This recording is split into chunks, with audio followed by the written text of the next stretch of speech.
Welcome to Bigg Boss Tamil. இப்போதான season 9 முடிஞ்சு அதுக்குள்ள சீசன் 10 ஸ்டார்ட் பண்ணிட்டாங்களா?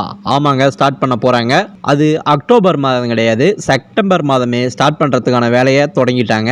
அந்த வகையில தான் விஜய் டிவி தரப்பிலிருந்து முதல் ப்ரமோவை ரிலீஸ் பண்ணியிருக்காங்க. அந்த ப்ரமோவில் எந்தெந்த இடத்தெல்லாம் 10ஆம் நம்பர் கொண்டு வந்து அவங்கள ப்ரொமோட் பண்ண முடியுமோ அதெல்லாம் ப்ரொமோட் பண்ணி வச்சிருக்காங்க. ப்ரொமோட் பண்ணி என்ன பண்றது, போன சீசன் மாதிரி எடுத்து வச்சிட்டா என்ன பண்றது அப்படின்னு நீங்க யோசிக்கலாம். போன சீசன் மாதிரிலாம் இருக்காதுங்க, இந்த சீசன் கொஞ்சம் நல்லாவே எடுப்போம் அப்படிங்கிற மாதிரி தான் விஜய் டிவில இருந்து கான்பிடென்ட்டா முதல் ப்ரமோ விட்டுருக்காங்க. நீங்க போன சீசன்ல ஒண்ணுமே புரியலன்னு சொல்லிட்டு ப்ரமோ விட்டாங்கல்ல, அது மாதிரி இருக்க போறது இல்லைங்க.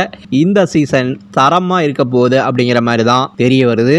முக்கியமா என்ன சொல்ல வராங்கன்னா, அந்த ப்ரமோவில் பிக் பாஸ் திருவிழாவுக்கு எல்லாம் தயாராகுங்க அப்படிங்கிற மாதிரி அவங்க சொல்லி முடிக்கிறாங்க. நம்ம பிக் பாஸ் பார்வையாளர்களுக்கு என்னன்னா, போன சீசன் மாதிரி இல்லாத கொஞ்சம் நல்லா இருந்துச்சுன்னா பரவாயில்லைங்க அப்படிங்கிற மாதிரி தான் நம்மளுடைய மைண்ட் செட்லாம் இருக்குது. நிச்சயமாக விஜய் டிவி தரப்புல இருந்து இந்த 10வது சீசனை நல்ல சீசனாக கொண்டு போவாங்க அப்படின்ற மாதிரி தான் தோணுது. சரிங்க, நீங்கள் சொல்லுங்கள், இந்த சீசன் 10 ஆனது எப்படி இருக்க போகுது, செட்டு எப்படி இருக்க போகுது, கண்டஸ்டன்ஸ் எப்படி இருப்பாங்க அப்படின்ற உங்கள் மேலான கருத்துக்களை கீழே கமெண்ட்டில் பதிவு பண்ணுங்கள். லைக் பண்ணுங்கள், ஷேர் பண்ணுங்கள், சப்ஸ்கிரைப் பண்ணுங்கள்.